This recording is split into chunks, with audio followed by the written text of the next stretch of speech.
Before the Republican National Convention even began, we got our first taste of what might be to come when at the Quicken Loans Arena in Cleveland, Ohio, where the event is to be held, Byron Tau, a Wall Street Journal reporter, spotted this signage. According to that reporter who tweeted the image out, the banner will apparently be taken down soon.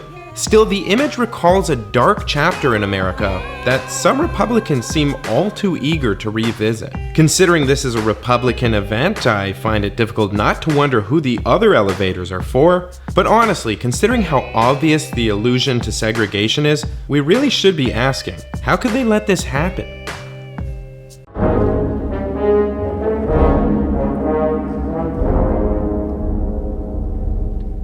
Now, the Republican National Convention is held every presidential cycle to pick the party platform, officially nominate their party's nominee, in this case Donald Trump, and to put on a lavish spectacle which in 2012 featured a senile Clint Eastwood interrogating an empty chair. You thought the war in Afghanistan was okay.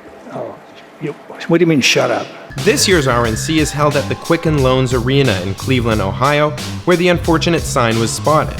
Here's my best guess as to why the sign was created in the first place. They probably decided to organize 3 sets of elevators with the most patriotic color scheme they could imagine: red, white, and blue, and were somehow completely oblivious to how the signage for the white elevators would look when taken out of context. It's probably just a simple mistake, but considering how much money, time, and effort are put into orchestrating these conventions, I have to wonder how many people saw the plan for these elevators and didn't make the connection. The lapse in judgment seems to betray a total lack of sensitivity to the Black community and their issues. But maybe you're thinking that this was no mere oversight.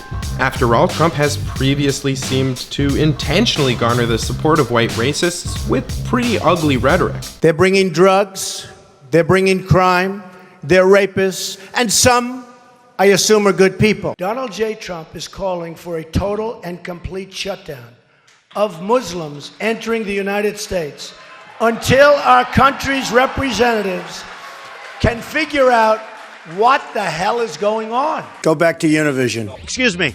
I'll use the word anchor baby. So perhaps the white elevator signage was actually intentional, a dog whistle to bigots that the Republican Party is for them. Even though Trump's primary strategy involved attacking minorities, he's quite likely going to try to switch that off in the general election in attempts to win their votes back.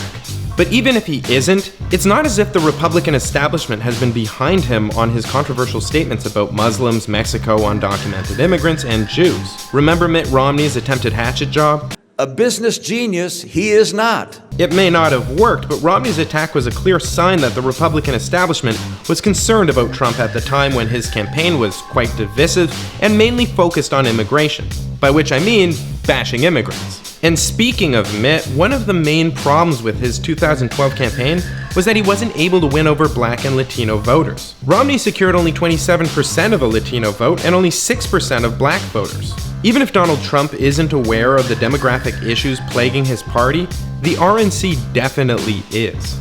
So I'd certainly bet that the white elevator fiasco was an innocent oversight. But the fact that the blunder happened at all, and worse, that the GOP has become so hostile to minorities that some people might reasonably wonder about whether the sign was intentional, well, both of those things should give the Republican Party pause. No longer the party of Lincoln, the GOP is stained by a history of exclusion. George Bush doesn't care about black people. Opposition to civil rights, the Southern strategy, and now Trump. How could they let this happen?